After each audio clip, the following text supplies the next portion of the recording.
Hello, SharpGo Photo Challengers. Welcome to week 3.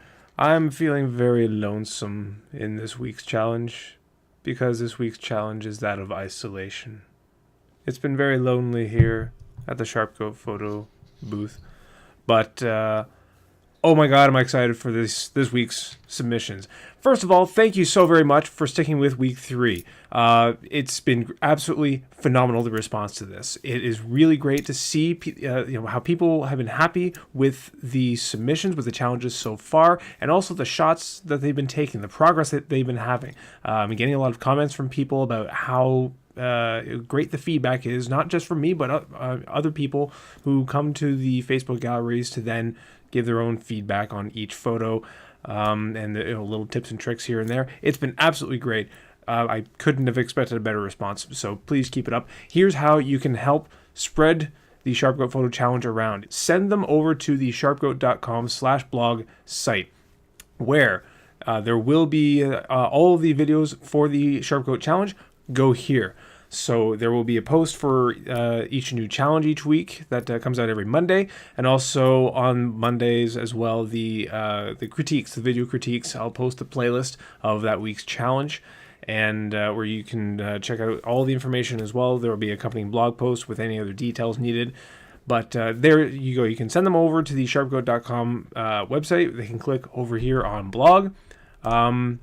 If they like to, they can peruse the rest of the site. That's the rest of my work. But right there is where it's at. And they can submit by clicking over here on hashtag SGPhoto. That goes to the submission form, so they can send their photos up as well. By the way, it is not a big deal if you've been involved in the challenge and you take a break.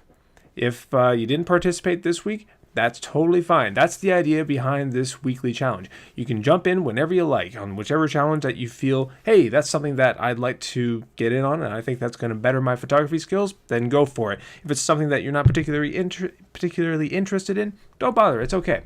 So there you go. Head on over to there. Follow on the SharpGoat Photography Facebook site so that you can the Facebook page, so that you can get updates and also little tips and tricks. I'll try to post little links to videos of my own, but also other tricks that I find during the week pertaining to that week's challenge. But that's out of the way. Now let's head on over to our first submission. Thank you for our SharpGoat Photography challenge submissions. Thank you for sending in your pics. I'm very excited. I snuck a sneak peek at some of them, so I'm very excited. So I'm just gonna jump right into it. Here we go. SGPhoto Challenge number 3, Isolation. Melissa Hughes, newcomer to the SharpGoat Photo Challenge. Thank you so very much for joining in, Melissa. This is gonna be awesome. This is just gonna be straight up awesome. Okay, so start the timer there. Okay, Isolation. Beautiful, perfect. This is exactly what I had in mind when I thought, you know what, this isolation might make for a really good challenge. This is great, and I'm wondering where the hell you managed to go to get this somewhere along Highway 1 in California, shot from a moving vehicle. Wow, there you go. By the way, that raises a question that some people have been saying. Some people have been asking, no, you don't need to submit new photos that you've taken that week for the weekly challenge. You can submit photos that you took a little while ago that may be old. I encourage you to get out and shoot and take new pictures with the challenge in mind, so that you're focusing on what's been asked, what's been challenged of you. But if you've got some photos that are your strongest, or you want some feedback on them that pertain to the challenge of the week, then send them in. Doesn't matter. It could be taken 6 months ago, a year ago, 30 years ago. Doesn't matter. Go for it. But this is beautiful. Tree in the middle of a field, perfect isolation. It's nice. It's a nice sharp focus. Even the black and white lends great to it because contrasts against the light sky there. Perfect, beautiful. I'm excited. You're shooting on a 5D Mark II. Well, okay, and notice here. Notice she says shot from a moving vehicle. So shutter speed 1/640, fast. It's got to freeze that action because you're driving along the road, so it's got to be able to freeze that action as it's driving by. Even some of the action in the foreground got blurry because of the speed from the moving car. But that's what you do when you need to freeze action. It's 1/640. There you go. F and F9. So yeah, it's 38 mil. Okay, good. That's a challenge. Shooting from a moving vehicle. Maybe that could be a challenge. May have just given me an idea, Melissa. Awesome. Solid shot. All right. Hummingbird from a feeder. You're getting me ready for spring, man. All right, cool. I like this. I like the color, and shooting, capturing animals is very tough. Actually, I'm also looking forward to that for spring. Getting out. What do we shoot at here? 1/250, 5.6, minus 800, 300 mil. Woo, nice.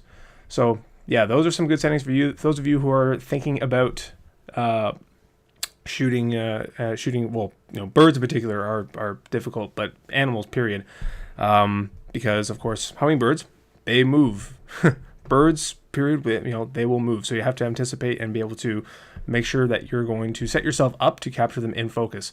1/250 is fast enough. F5.6 just to make sure that you do actually give yourself some room to make sure you get in focus. And also at 300 mil, look, even at 5.6, look at that background. It's blown right out. It's beautiful. That blown out background is great because then otherwise, if it wasn't blown out, you'd be losing that bird because that hummingbird is green. Background, green. Blends right in. Otherwise, your eye would focus right on the bird feeder, which my eye actually does kind of because it's red against green. So, my eye is actually going there first. Luckily, the bird feeder and the bird are part of it. They're the one being they're the one attraction of the image, whereas the rest of it are just completely blown right out. So good on you for capturing a hummingbird in focus. Beautiful. Duck. Wow. What is this? A duck in the middle of the woods?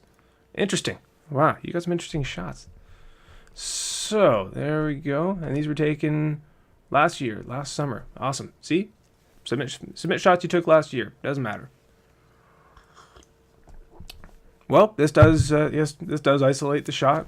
Isolate the duck because duck is nice and white and fluffy in the midst of a big brown forest floor.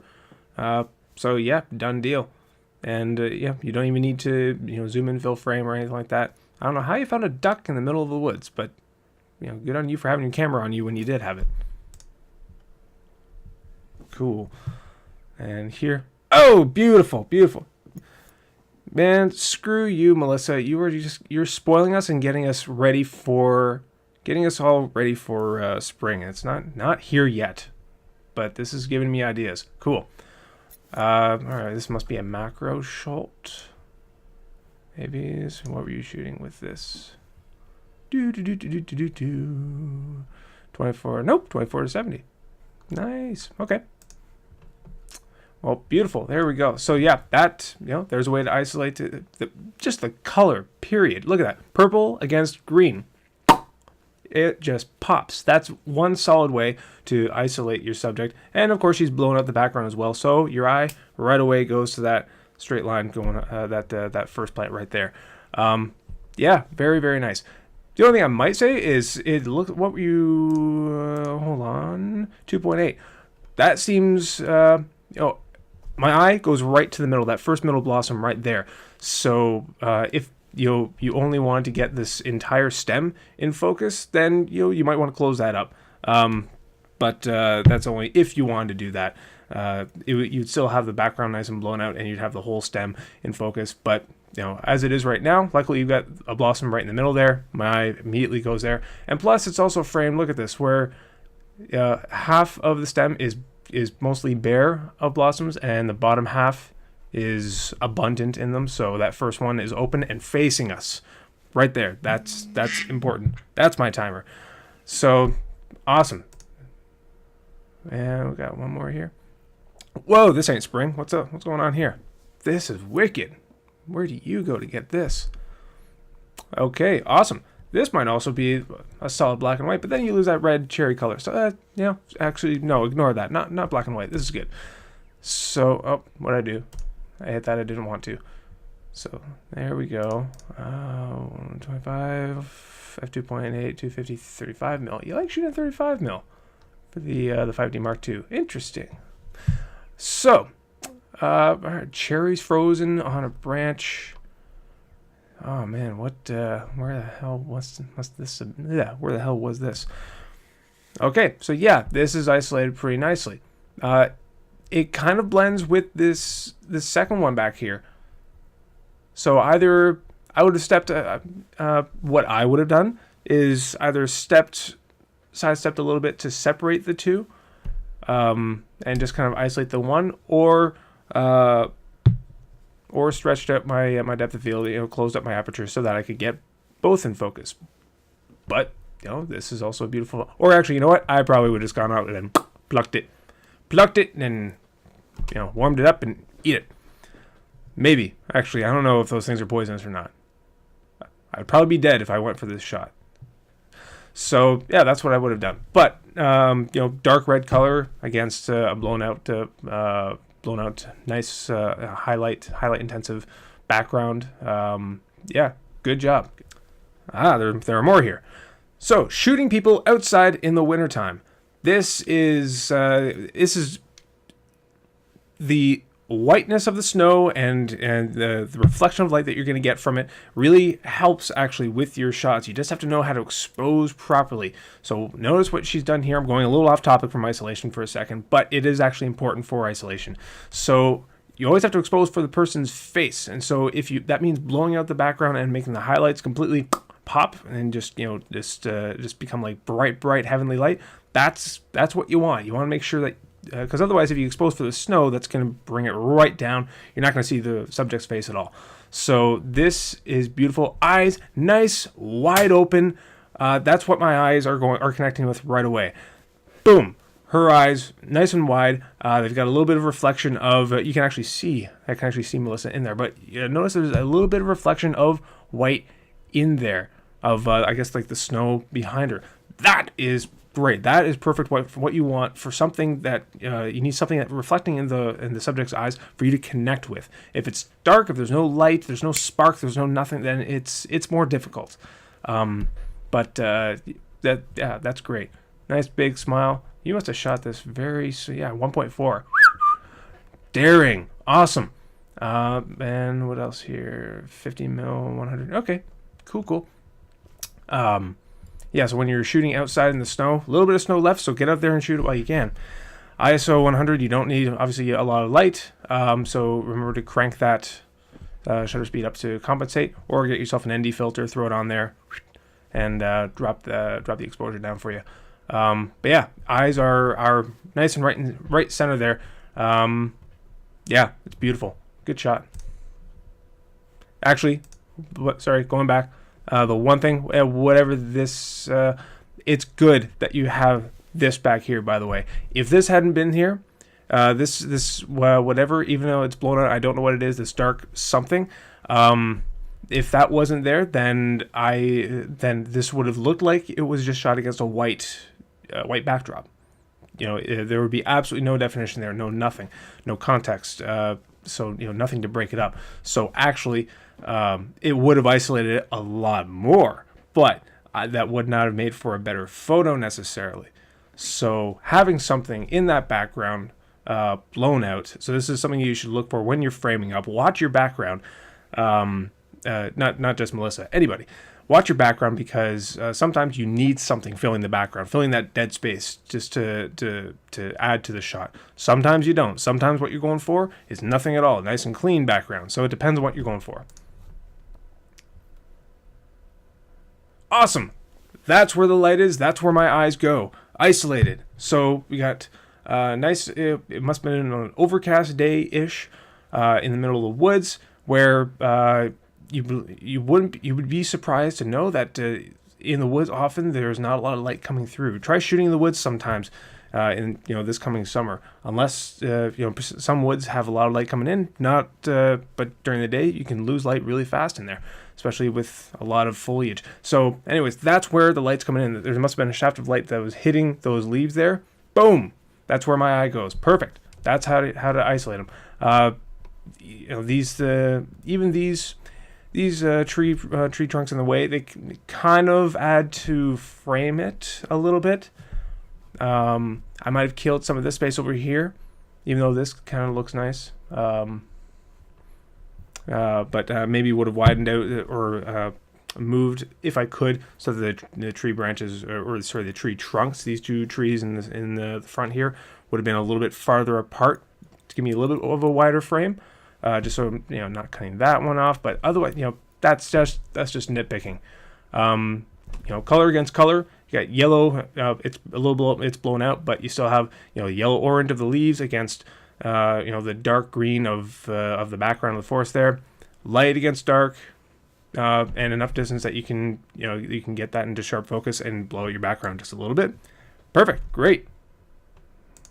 Just out of curiosity, ISO 800, 1/30. Nice. So see that you gotta boost your ISO and drop your shutter down just to get that kind of exposure in the woods there. And another tree shot. Beautiful, nice, good, awesome sky, great. 1/50 f9 ISO 250 55 mil. Awesome. This is super. What lens was that, by the way? I'm just getting curious. I like finding out what lens you're using. 2470. I like that one. It's a good lens. So this is another one. Tree in the middle of the field, but boom, I go straight there. The sky, the wide expanse of the sky, adds nice empty space, so that one thing in the center is what your eye is going to get drawn towards. Beautiful, perfect. That was super. I don't know which tree shot I would have liked more, but these are really good submissions. Awesome. I'm so glad that you've joined the challenge, Melissa, because these are awesome. But thanks a lot for submitting, and really looking forward to seeing what else you submit in the coming weeks.